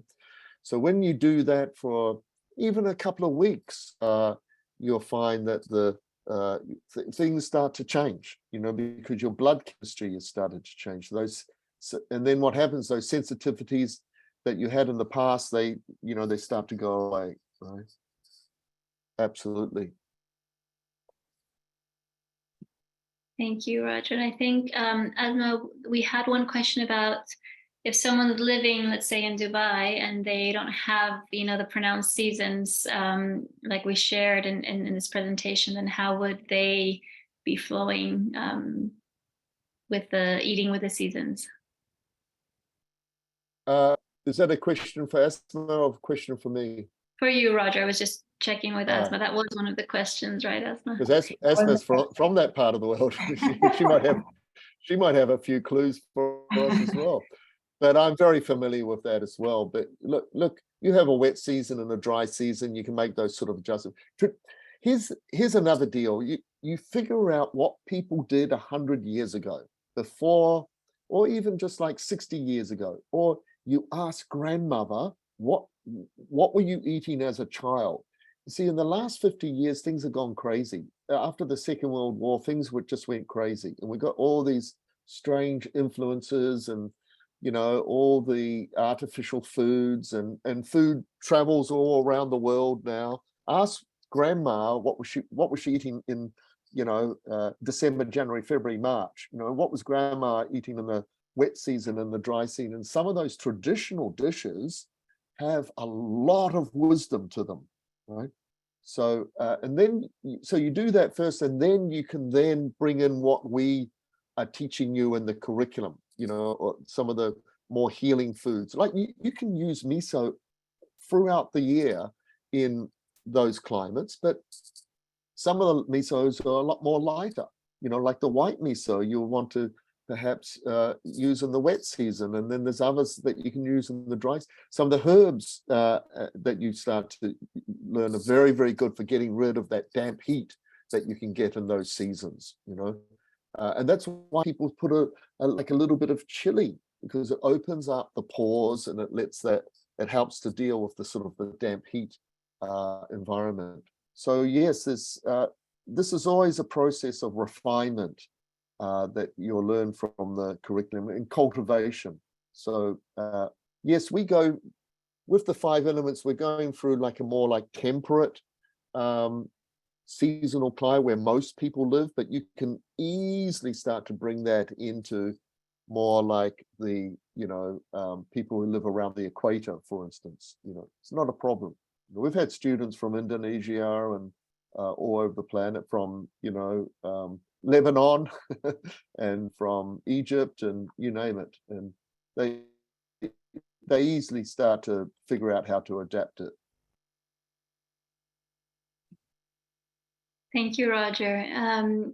Do we have, I think those are the main questions, and I think we've covered them all. Is there anything else, Asma or anyone still hanging out with us? Feel free to let us know if there's anything else we can help answer.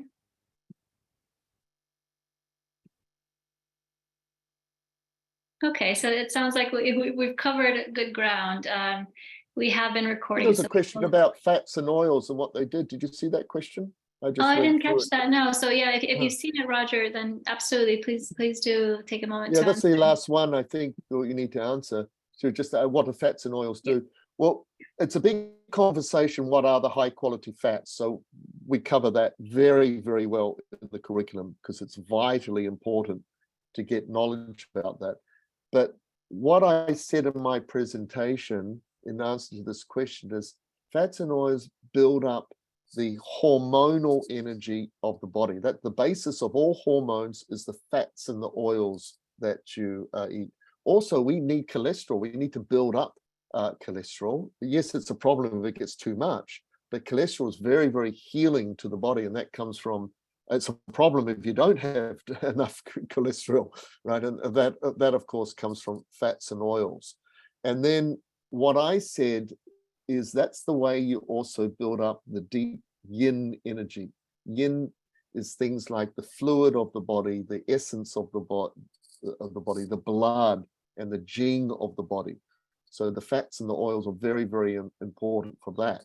That is why traditional people had high quality fats on a regular basis every day, right? No, there was no culture around the planet that went, oh, fats are bad for you. No. There's a whole interesting story about how all the vegetable fats came to us through modern agriculture, and it was shoved down our throats through propaganda and inappropriate information generated by Western nutritionists, right? From the 1960s onwards. So it's been the seed oils have been a real problem in our society because of their very inflammatory. So you have to get very, very wise around fats and oils and how to use them, because very, very important for the whole body chemistry. So in a nutshell, in answer to your question, it builds yin, it builds jing, it builds all the hormones of the body. So very, very important to incorporate and not get into a low-fat diet, but to be using them in a balanced way. And not to go overboard. People in the West, they're waking up to the idea of how important they are, and then they go like, let's have a 70% fat diet. Well, that's a recipe for disaster as well, you know. So that it's about the middle way again. But we show you how to incorporate fats and oils into our cooking classes, you know, and I go through that in detail, the whole history of that. That's happened in the last 60 years. Okay, so I think I covered that question. Good. Yes, and actually there's 3 more that we'll have. If up to you, Roger, let us know how you're doing. I know it's quite early over there, but one of them. No, I love questions. Yeah. If there's questions, that's what I'm here for. Yeah, perfect. Yeah, I don't see them. You have to tell me. Yeah, exactly. So one more, what are foods to add and to remove for chronic fatigue? Foods to add and remove for chronic fatigue. You know, guys, it goes like this. You know, when you learn the longevity diet and you see it's a serious, our curriculum is a 1-year curriculum because there's just no quick answer for you, right? You've got to create the thing in your life to take this subject very, very seriously. What you eat every day.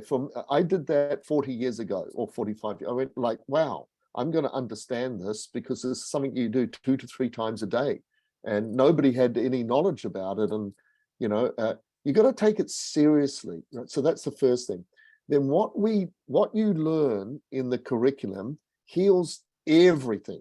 We've had, you know, although you got to be careful how you express that in the culture that we live, but we've had people with brain cancer, we've had people with multiple sclerosis, we've had people with Parkinson's, or you know, we deal with across the board ailments. Now, in saying that, everybody starts to learn the guidelines, the principles and the ingredients of the longevity diet, and they start to apply it straight away in this curriculum. So all of our students do those dishes and all of them are healing. And then, you know, you see in the West, you're so used to going like, I've got this problem and I want this pill for it. That's the mentality that everybody comes from. Now we don't come from that mentality. We're going to come back to you starting to have high quality healing foods, right? That the whole family can have, and that's going to be also very, very good for your particular health problem. And then as you go through the curriculum, you'll start to learn more about some particular dishes for your particular health condition. after getting that basis of, you know, how to cook grains, beans, nuts, seeds, and fats and oils, and how to, and all these new ingredients, we bring in a lot of new ingredients. So you got to learn how to, you know, prepare and make into those dishes. Everything that we teach you is good for all of the health problems, even from cancer to heart disease to you name it. All of them, it's good for everybody, you know, because of the quality and the chi and this idea of getting your digestive system working again and starting to eat foods that start to heal the 5 elements, etc. So that's what I can offer you as an answer to your question, is when you know, take it seriously. It's not like a quick answer I can give you. It's a lifestyle change challenge I can give you. You know, if you've got those particular health problems, then, you know, I highly recommend our training, because that's, you know, that's what we do. We help people overcome their health problems, and by the end of the year, it's done, right? You know, it's not a quick fix. It's a nurturing Mother Earth cycle, and that's why the curriculum is 10 modules over the year, right? Yeah. Perfect. Thank you, Roger. And Michelle, who asked the question, she said that makes absolute sense. So the next question that we had is, what are the best superfoods? The best ones off the top of my head, well, the first one is, in the curriculum, you'll learn the #1 longevity tea. And this is called Spring Dragon Tea, available from dragonherbs.com. And it's made from Gynostema, which is a grass tea, and it has over 120 saponins in it. So if you ask that question to anybody else and they don't answer you with that question, then they don't know what they're talking about, right? Because that's where you've got to start, is the Gynostema. 120, look, ginseng only has 30 saponins. Gynostema has 120. So Spring Dragon Tea is where you start, right? The second, you know, when it comes to superfoods, you've always got to think about the medicinal mushrooms. Now, we show you how to make them and cook with them and all of that. We're sort of very old-fashioned. We like to, we train you that you can go to Chinatown and buy some of these superfoods and put them into your concoctions. But then, of course, you've got things like, you know, just on a tangible level now, I would put chia seeds there. Chia seeds are you soak them, put them into your porridge, make desserts out of them. They're just wonderful for the digestive system. Of course, you've got things like goji berries, easy to get now, right? Very, very good superfood. Then there's about 15 other superfoods that you need to, in my opinion, you need to learn about all their energetic properties, which we cover in this curriculum. But if you want to get started with superfoods, you start with the Spring Dragon Tea, dragonherbs.com. You can get it from that. It's got no caffeine in it. Just get yourself started with some chia seeds, get yourself started with some goji berries, and get yourself started with reishi, some of the reishi and medicinal mushrooms. So that's a good starting point with some of the superfoods. But really, there's another 10 there that you need to learn. Thank you, Roger. And a curious one, what are your thoughts on eating bugs that we will be eating in the future instead of meat? Well, I don't think it will ever replace meat. That's just, you know, sort of superficial thinking. But, you know, when you travel through Asia, people have been eating, you know, in traditional foods, which in traditional cultures, we sort of study that obviously in the longevity diet.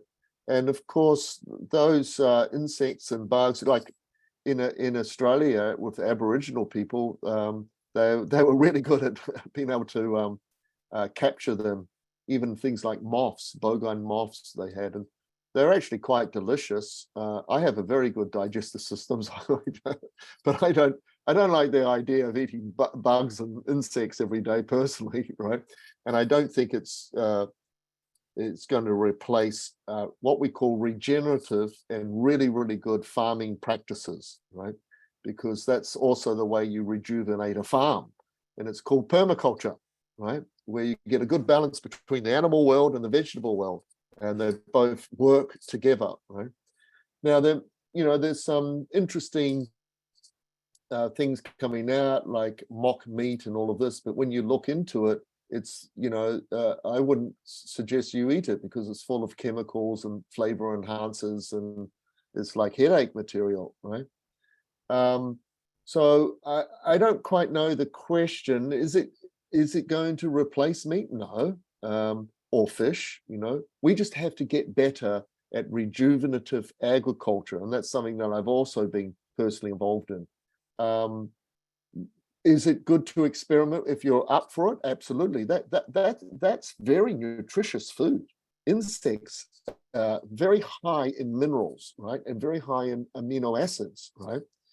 But that's not going to be everybody's cup. It never will be everybody's cup of tea, right? Yeah, thank you, Roger. One more. So what are your thoughts on candida overgrowth in the body? It's often said health foods such as miso, fermented foods like kombucha, typically yin fruits can feed yeast in the body. Yeah, you got to be careful about it. And we've got good protocols that you'll learn in the curriculum. The whole thing about gut health, we cover very, very well. I would say this, that you'd start with seriously reducing your fruit to begin with, right? Definitely, because candida is going to be set off by any kind of simple sugar. So you always want to start to reduce. However, yes, with the fermented foods, you start with things like pickled vegetables and dill and kimchi and all of that to begin with, and you get rid of all the excess sugars, and you start to get into some of these healing practices that we're teaching you. And there's some good protocols, to be able to sort of good herbs to be able to destroy the candida. There's kripala. It's a herb that we use in Ayurvedic. And Inga takes you through some of the 3 or 4 other really, really good herbs that just help to knock out the candida. So you want to knock it down first, right? And by the way, fasting, a 24-hour fast once a week really, really helps with that as well. But in answer to your question, you get to a point where you can actually, and you want to be, taking small amounts of things like miso after, say, a month or 2 of doing some protocols that we'll teach you. You can start to have those kind of fermented foods again, which is very, very important because you want to actually get the intestinal flora, the microbiome, really, really supportive again with the healthy bacteria.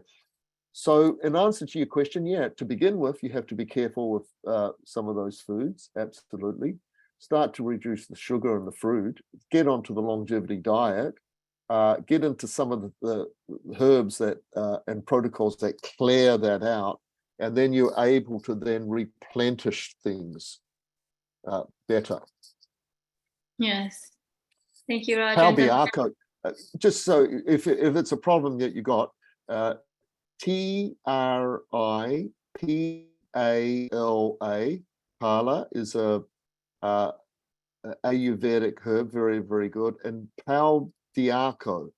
And you might have heard oregano oil is very, very good as well. You could take that with the spring dragon tea. Best way to do that, guys, is to fast and then take that tea for the second day, and really within 48 hours, you can really start to get fast results with candida, really starts to knock it out. Then you just follow up with not having sugars and excess fruits. Fruit you have to be very careful about. Start to get some of the alkalizing foods, but yes, you eventually you want to start to be using a little bit of tamari and miso again. Yeah. Perfect. Thank you, Roger.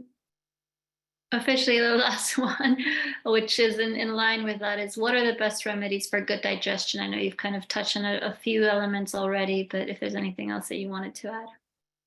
Do the training. It's as simple as that, because the whole digestion is the whole year's work.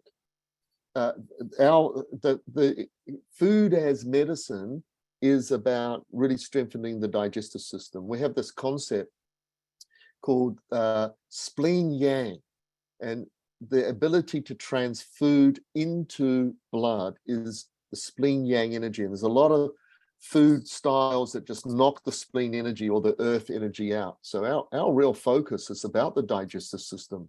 But again, it's not a quick fix, guys. Take it seriously.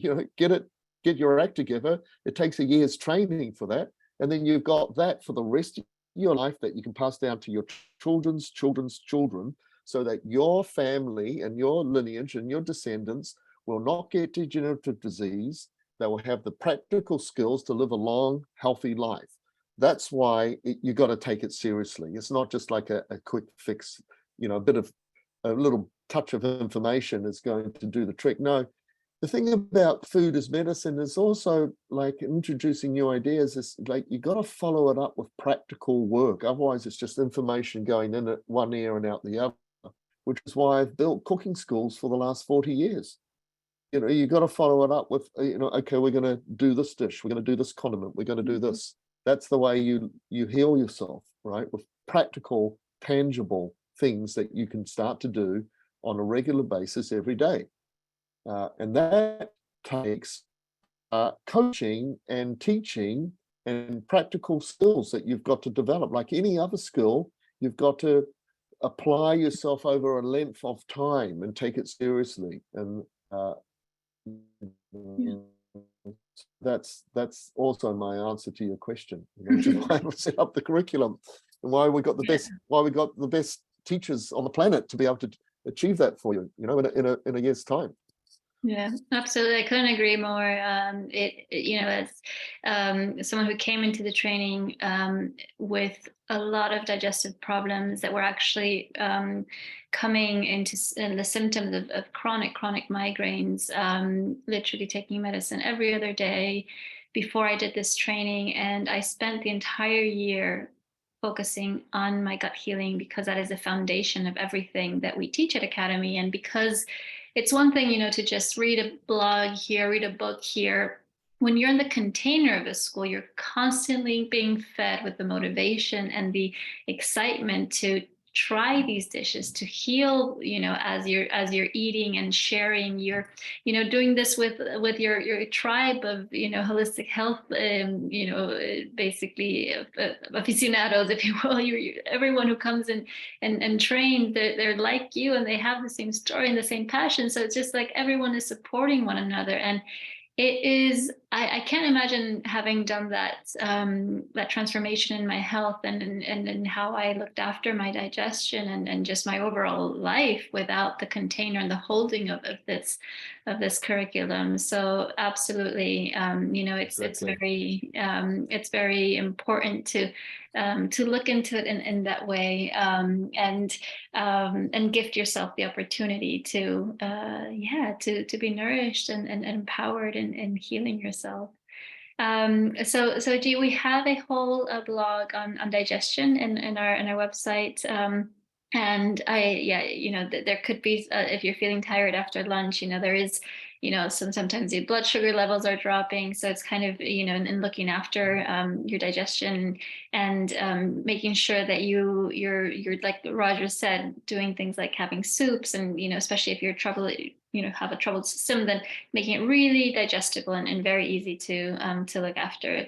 We have also a whole sample lecture on our website on the earth element, where we discuss a lot and more in detail about digestion. So those are some of the tools that I can give you in terms of what we have in our offering. So have a look on our website, on our blog, on our sample lectures, and catch up with us, and if you're able to, in terms of the training, because it really really is such a vehicle for transformation. As Roger has shared before, every meal has a power of changing your destiny. So it is really not only in the way that it feeds and transforms your health, but in the way that it will feed and transform your life.